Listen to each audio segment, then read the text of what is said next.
नमस्कार, मारवाड़ एक्सप्रेस में आपका स्वागत है। मैं हूं विकास राज भाटी और आज हमारे साथ चर्चा में जुड़ गए हैं जैतारण भाजपा के युवा विधायक श्रीमान अविनाश जी गहलोत साहब। गहलोत साहब, मारवाड़ एक्सप्रेस में आपका स्वागत है। बहुत बहुत धन्यवाद। और सबसे पहले मैं भाई विकास जी आपका और आपके पूरे इस मारवाड़ एक्सप्रेस का बहुत बहुत स्वागत करता हूं। आपको बधाई देता हूं कि आपका ये यूट्यूब चैनल हमेशा जनता की अपेक्षाओं पर खरा उतरेगा और निश्चित रूप से आप जो अच्छी खबरें हैं, जो समाज में सकारात्मक रूप से समाज को एक नई दिशा देने का प्रयास आपका ये मीडिया चैनल करेगा।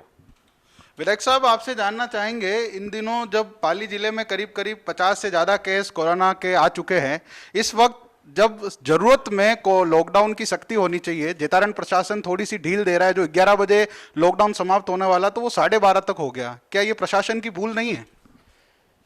सबसे पहले तो मैं ये कह रहा हूँ कि प्रशासन अच्छा काम कर रहा है और राजस्थान गवर्नमेंट जो जिला कलेक्टर महोदय ने अभी राजस्थान सरकार के दिशा निर्देश के अनुसार सुबह 7 बजे से लेकर 6 बजे तक का लॉकडाउन उसमें थोड़ी शिथिलता प्रदान की है। तो उसमें यहाँ व्यापारियों के साथ में बैठक करके प्रशासन ने ये तय किया कि हम 12-12:30 बजे तक मार्केट खोलेंगे। अब चूंकि प्रशासन तो एक लिमिट तक आपका सहयोग कर सकता है, मदद कर सकता है, लेकिन आखिरी रूप से अवेयरनेस जो है वो जनता को अपने खुद के अंदर विकसित करनी होगी कि हम लोग कैसे सुरक्षा कर सकते हैं। प्रशासन कर ही रहा अपना जितना है, उससे कहीं ज़्यादा प्रयास कर रहा है और कहीं ना कहीं जनता को ये मैसेज देना होगा कि हम लोग भी इसमें आपके प्रशासन के साथ हैं और सिर्फ प्रशासन कुछ नहीं कर सकता, इसमें हमको भी भागीदारी निभानी पड़ेगी। और इस महामारी के दौर में जब सबको पता है कि संक्रमण से फैलती है, प्रशासन ने कई बार कहा है कि आप सैनिटाइजर का इस्तेमाल करें, जब 144 की धारा लगी हुई 4 आदमी से ज़्यादा इकट्ठे नहीं हो, सैनिटाइजर का इस्तेमाल करें, कि सोशल डिस्टेंसिंग का पालन करें। तो कुल मिला के ये सब अब अपने ऊपर डिपेंड करता है कि हम लोग प्रशासन को किस प्रकार से सपोर्ट करें। गहलोत साहब, प्रवासी जो आदमी हैं जो कहीं पे काम करते थे बड़ी बड़ी इंडस्ट्रीज में, अब किसी कारणवश उनको बाहर आना पड़ रहा है और सड़कों पे आए दिन देखते हैं कि जैतारण हाईवे, क्योंकि हाईवे पे अपना गांव आया हुआ है, तो बहुत सारे लोग बहुत बड़े बड़े एरिया से वापस बड़ी बड़ी सिटीज में जा रहे हैं, तो संक्रमण फैलने के कुछ चांसेस जो है वो ज़्यादा बढ़ जाते हैं। इस दौरान जैतारण प्रशासन क्या विशेष कार्य कर रहा है उन प्रवासियों के लिए? सबसे पहले तो वाकई में ये बहुत चिंताजनक विषय है कि जो मजदूर किस्म के लोग हैं, श्रमिक वर्ग के लोग जो लोग हैं, आज उनके लिए इस लॉकडाउन की वजह से जो लगभग 2 महीने हो गए हैं लॉकडाउन में परेशानी है उनको सबसे ज़्यादा। हम मानते हैं इस चीज़ को और प्रशासन सहायता कर भी रहा है, स्वयंसेवी संगठन हैं वो भी सहायता कर रहे हैं। और आखिर में मैंने बताया ना, ये अपने को ही ध्यान रखना पड़ेगा कि हम लोग किस प्रकार से इस बीमारी से बच सकते हैं, क्योंकि इस बीमारी की अभी तक कोई वैक्सीन आई नहीं है। सबसे बड़ा इसका जो बचाव है वो जो उपचार हम लोग कह सकते हैं वो इसका बचाव है। हम लोग इसके बचाव करके ही एक दूसरे को सुरक्षित रख सकते हैं। ये जो मजदूर वर्ग के लोग आ रहे हैं तो निश्चित रूप से चिंताजनक बात है। तो राज्य सरकार को कहीं ना कहीं उपखंड अधिकारी के माध्यम से, जिला कलेक्टर के माध्यम से, पुलिस अधीक्षक के माध्यम से इस प्रकार के सर्कुलेशन जारी करनी चाहिए, ताकि राजस्थान के अंदर अंदर के जो लोग हैं उनको सकुशल उनके घर तक पहुंचा दें। और अभी जो प्रवासी वाली बात भी आ रही है कि सबसे ज़्यादा चिंताजनक बात उन प्रवासी लोगों की है। जो सेठ लोग हैं उनको कोई परेशानी नहीं है, पर जिस प्रकार से जो लोग नौकरी करते हैं और जो अपने मध्यम वर्ग के लोग हैं, निम्न वर्ग के लोग हैं, उनके लिए सबसे भारी चिंता का विषय इस समय ये हो रहा है कि कुछ लोग जो संबंधित राज्य सरकार से पास लेके आ रहे हैं, पर जिस प्रकार से 7 मई को राज्य सरकार का तुगलकी फरमान जारी हुआ है कि हम लोग किसी व्यक्ति को, राजस्थान के किसी व्यक्ति को ना तो राजस्थान से बाहर जाने देंगे, ना राजस्थान के अंदर आने देंगे। तो जो माताएं बहनें हैं, छोटे छोटे बच्चे हैं, जो गर्भवती महिलाएं हैं और जिसके पास में कोई किराए गाड़ी लेके आए हैं, कैसे भी करके वो अपने घर आना चाहते हैं, क्योंकि राजस्थान ये उनका ही है जिनकी बदौलत आज हम सब लोग हैं। ये सिर्फ एक व्यक्ति का नहीं हो सकता है और एक पार्टी का नहीं हो सकता है, तो ये सबका राजस्थान है। अब इसमें जब कुछ लोग ये लॉकडाउन का पालन भी कर रहे हैं, होम आइसोलेशन की बात भी कर रहे हैं, मेडिकल चेकअप की भी बात कर रहे हैं, तो कम से कम उनके दर्द को समझना चाहिए राज्य सरकार को। और जो लोग बीच में फंसे हुए हैं उनके लिए भी व्यवस्था माकूल करें, और जो लोकल लोग जा रहे हैं जो आउट ऑफ स्टेट के हैं, तो कम से कम उनके लिए भी माकूल व्यवस्था करके उनको अपने गंतव्य स्थान तक पहुँचाना चाहिए। गहलोत साहब, जहां पर प्रदेश सरकार एक तरफ कहती है कि जो भी प्रवासी है उनका ऑनलाइन रजिस्ट्रेशन करवा के यहाँ लाया जाएगा, और कभी कभी मीडिया में एकदम से खबर आ जाती है कि जितने भी स्टेट लेवल की लाइन्स है, बॉर्डर्स है, उनको सीज कर दिया गया है, तो लोगों में एक कन्फ्यूजन उत्पन्न हो गया है कि जिन्होंने रजिस्ट्रेशन करवाया है कितने दिनों तक अपने गाँव में जा पाएंगे, खासकर जो कर्नाटका, मैसूर, हैदराबाद, बेंगलोर इनमें फंसे हुए हैं, उन लोगों के राहत के लिए प्रदेश सरकार और केंद्र सरकार क्या कार्य कर रही है? सबसे पहले तो केंद्र की मोदी जी की सरकार ने तो राज्य सरकार को छूट दे रखी है कि आप लोग ट्रेन के माध्यम से ला सकते हैं, बसों के माध्यम से ला सकते हैं, ये राज्य सरकार को उन्होंने अधिकार दे दिया है। पर जैसे आप ये जो मेरे पास में ये नंबर आप लोग देखिए जो राज्य सरकार ने जारी किए हैं उन आईएएस आईपीएस के, जिनको अलग अलग राज्य की जवाबदारी मिली है, ये मेरे पास पड़े हैं। मैं आपको चैलेंज के साथ कह सकता हूँ इस नंबर में से आप लगाइए, आधे से ज़्यादा नंबर तो अभी आपको बंद बताएंगे ये नॉन रेस्पॉन्सिबल आता है। और जिसको भी अगर कोई बाई द वे लग जाता है तो वो संतुष्टिपूर्ण जवाब आपको दे नहीं पाएंगे। तो ये राज्य सरकार का ऐसा कदम है जिसको हम लोग ठीक नहीं समझते कि जब आपने ऐसे अधिकारियों के नंबर दिए, या तो लगता है कि इन अधिकारियों से पूछा नहीं होगा कि आप लोग इस सेवा में काम कर सकते हो क्या, और अगर वो नहीं कर सकते तो कम से कम ये नंबर जारी नहीं करने चाहिए, ताकि जनता को ये जिस प्रकार से बहका रहे हैं वो काम होगा नहीं। जनता इसके ऊपर फ़ोन करती है, उनको संतुष्टिपूर्ण जवाब नहीं मिलता, फ़ोन बंद आ रहे हैं। तो वाकई में सबसे ज़्यादा चिंता उस बात की प्रवासी भाई है, हमें भी सबसे ज़्यादा चिंता हुई जिस तरीके से अपने 2-3 दिन पहले आप लोग सोशल मीडिया के माध्यम से पता लगा, महाराष्ट्र बॉर्डर पे लोग रुके हुए हैं, गुजरात बॉर्डर पे रुके हुए हैं, एमपी बॉर्डर पे लोग रुके हुए हैं, क्योंकि उनको पता नहीं कि राजस्थान सरकार ने बंद कर दिया आने के लिए। तो उन्होंने बेचारे ने पास लेके आगे, अब उनको पुलिस उनके साथ अमानवीय बर्ताव कर रही है बॉर्डर के ऊपर। अब मैंने देखा बच्चे चीख रहे हैं, चिल्ला रहे हैं, गर्भवती माताएं बहनें जो हैं उनको अपने घर आना है। अब ना कोई व्यवस्था है खाने पीने की है, ना ठहरने की व्यवस्था है, ना रुकने की, किसी प्रकार की व्यवस्था नहीं है। तो कम से कम इसको मानवीय दृष्टिकोण से लेते हुए राजस्थान सरकार को ये चाहिए कि अभी जो प्रवासी बंधु जो अभी तक आ गए, जिनके पास मिल गए हैं, उनको या अनुमति जारी करें, और दूसरे जो अन्य राज्यों के अंदर है उनसे बात करके अब पास नए पास जारी नहीं करें, ताकि क्या जो लोग अपने गंतव्य स्थान पर बैठे हैं वो बीच रास्ते में आके उनको रोके नहीं और उनके साथ कोई परेशानी नहीं हो।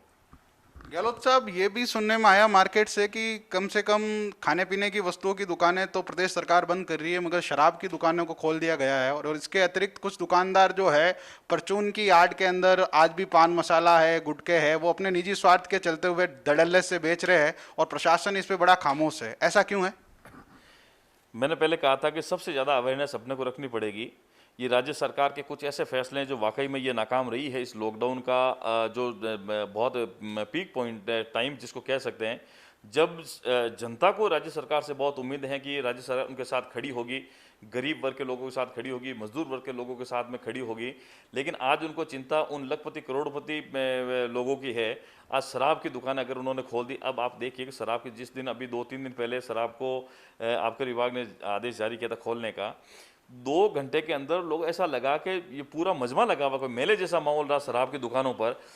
अब कुछ लोग कहते हैं कि हमें खाद्य सामग्री मिलती नहीं, अब उनके पास में शराब पीने के पैसे तो आ जाते हैं, पर खाद्य सामग्री के लिए वो लाइनों में लगते हैं। तो वो बराबर हो गया, जो लॉकडाउन का पालन करना था, सोशल डिस्टेंसिंग का पालन करना था, वो सोशल डिस्टेंसिंग कहीं ना कहीं उसमें सरकार ये फेल हो गई। और कहीं ना कहीं मुझे लगता है कि राज्य सरकार को इस मामले में पहले से ही संवेदनशीलता दिखानी चाहिए थी। शराब की दुकानें नहीं खोलनी थी, अगर अब जब खोली तो कम से कम पहले ही खोल देते, उसमें क्या फ़र्क पड़ता, और कम से कम टाइमिंग फाइनल कर देते भाई इतने से इतने बजे तक करना है। पर मुझे लगता है कि राज्य सरकार की विफलता है इसमें, कहीं ना कहीं ये राज्य के लोगों के लिए बहुत नुकसानदायक होगा। गहलोत साहब, मार्केट में कहा जाता है कि अविनाश जी ने बड़ी बड़ी अनुशंसाएं तो की है, मगर धरातल में कहाँ कहाँ तक उन्होंने भोजन व्यवस्था अपने निजी तौर पे जा जाके जितनी भी इतनी बड़ी विधानसभा क्षेत्र है, कहाँ कहाँ आप निजी जाके आपने लोगों के हालचाल देखे और उनको आर्थिक रूप से सहयोग किया? सबसे पहले तो जो अपने अपने जैतारण विधानसभा के अंदर जैतारण और रायपुर 2 पंचायत समिति लगती है, एक नगर पालिका क्षेत्र लगता है। मैंने शुरुआत में जिस दिन हमने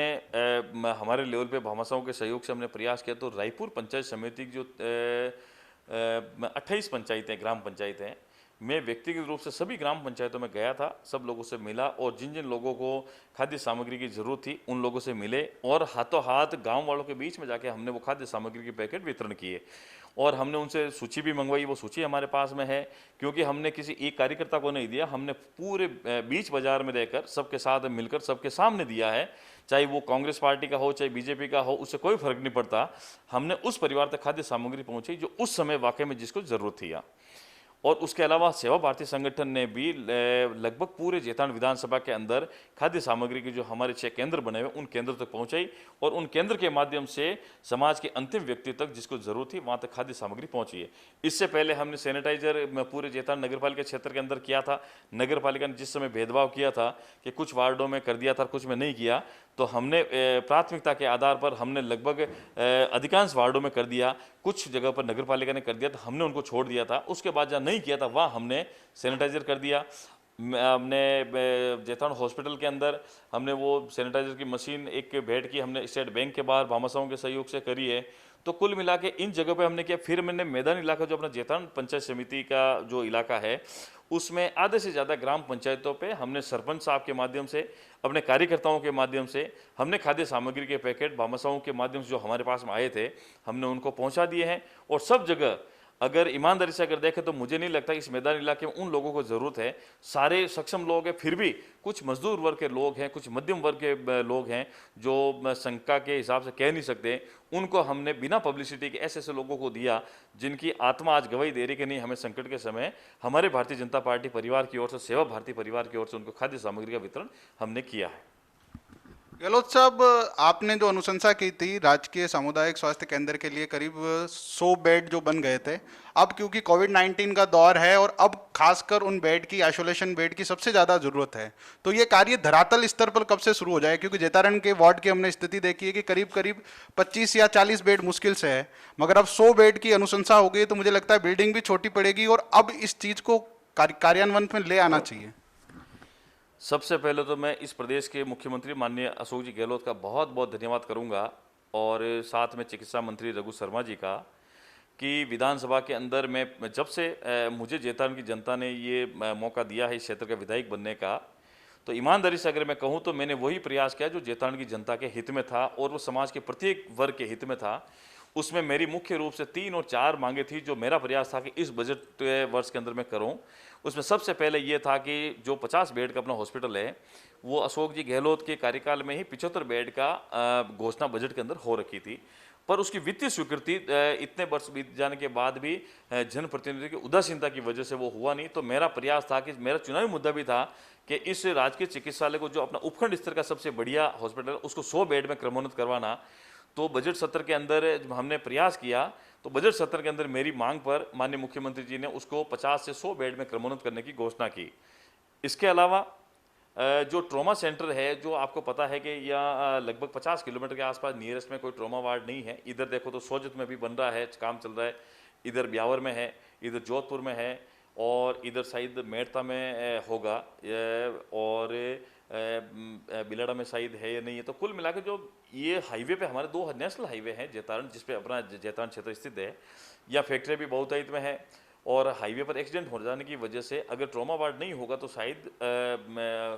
दुर्घटना में घायल व्यक्तियों के इलाज के लिए बहुत दूर जाना पड़ता है। इसलिए शुरू से हमारी मांग रही है कि ये हॉस्पिटल तो छोटा है, पर अब मुझे लगता है कि आने वाले समय में, क्योंकि बजट सत्र खत्म हुआ और इस कोविड-19 की बीमारी के दरमियान ही हमें विधानसभा का सत्र अनिश्चित काल के स्थगित करना पड़ा। तो चूंकि अब हम लोग इस परिस्थिति में हैं, इस संकट के दौर में हैं, तो चूंकि बजट के अंदर घोषणा तो हो गई, लेकिन अब उसको फाइनेंशियल सैंक्शन के लिए हमारी बात रेगुलर चल रही है। निश्चित रूप से आने वाले समय बहुत जल्दी हम लोग इसकी वित्तीय स्वीकृति लेके आएंगे, और ये जो हमारा हॉस्पिटल 50 बेड का 100 बेड में करेंगे, उसमें ट्रॉमा वार्ड भी होगा और 100 बेड का हॉस्पिटल भी होगा। तो कुल मिला के आने वाले समय में जो मेरे मुख्य मुद्दे हैं वो इस मुद्दों को मैं पूर्ण करने की सतत रूप से प्रयासरत हूँ। विधायक जी, आखिर में एक अपील हम करवाना चाहेंगे, क्योंकि अब कोविड-19 ने पाली जिले में भी अपने पांव पसार दिए और आसपास की जो भी तहसीलें हैं वहाँ भी कहीं ना कहीं संदिग्ध व्यक्ति मिलता है। तो आपका ये क्षेत्र लगता है, आप अपने क्षेत्रवासियों के लिए, खासकर अपने वोटर्स और अपनी जनता के लिए क्या कोविड-19 से बचने के लिए क्या अपील करेंगे? सबसे पहले तो मैं जैतारण के सभी क्षेत्रवासियों से, सभी जाति धर्म के लोगों से इतना ही निवेदन करता हूँ और ये अपील करता हूँ हाथ जोड़कर कि आप लोग सोशल डिस्टेंसिंग का पालन करें। आप लोग आवश्यक नहीं हो तो घर से बाहर नहीं निकलें, मास्क का इस्तेमाल करें, एक दूसरे से हाथ नहीं मिलाएं, और जितना हो सके कम से कम घरों से बाहर निकलें और प्रशासन का पूर्ण रूप से सहयोग करें। क्योंकि हमें पता है कि ये बीमारी एक ऐसी बीमारी आने वाले समय में निश्चित रूप से बहुत चुनौतीपूर्ण समय हमारे लिए आने वाला है। क्योंकि आप देख रहे हैं कि जब आज से 1 महीने पहले जो जिस ग्राफ से कोरोना के मरीज आ रहे थे, आज अगर उस ग्राफ को देखें तो पाली जिला लगभग रेड जोन में आने की पोजीशन में है। पहले मात्र 2 व्यक्ति जिसको था संशय के आधार पर लिया था वो पॉजिटिव हो गए, लेकिन उसके बाद में जिस तरीके से हालात धीरे धीरे चिंताजनक होते जा रहे हैं, इसलिए सबसे बड़ा है कि आप स्वयं की सुरक्षा खुद कर सकते हैं, दूसरों के भरोसे नहीं रहें और कम से कम लोगों से मिलें। और इस क्रिटिकल टाइम में एक व्यक्ति अपने पड़ोसी की जवाबदारी ले, ताकि किसी भी परिस्थिति में वो भूखा नहीं सोए। और हम सबकी जवाबदारी बनती है कि ये तो एक राष्ट्र चेतना का समय है। इस समय हम सब लोग मिलकर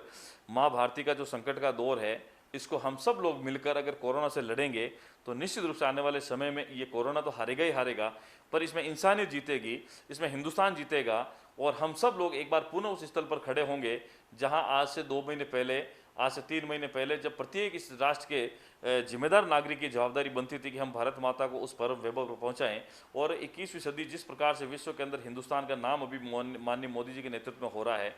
निश्चित रूप से हमारी वो कल्पना भी साकार होगी। कोरोना का हम लोग हराएंगे, किसी को चिंता करने की जरूरत नहीं है, बशर्ते मन के अंदर पॉजिटिव विचार रखें, पॉजिटिव थॉट्स रखें। और किसी को और सोशल मीडिया वालों को विशेष रूप से निवेदन है कि आप अफवाह नहीं फैलाएं, कोई गलत जानकारी सोशल मीडिया पर नहीं दें, जिससे क्या किसी एक दूसरे के मन में भय पैदा रहे। सब लोगों से एक बार पुनः हाथ जोड़कर निवेदन करता हूं कि आप लोग अपने घरों में रहें और इससे लॉकडाउन का सख्ती के साथ में जिस प्रकार प्रशासन कह रहा है, राज्य सरकार कह रही है, केंद्र सरकार द्वारा जारी एडवाइजरी का पालन करें।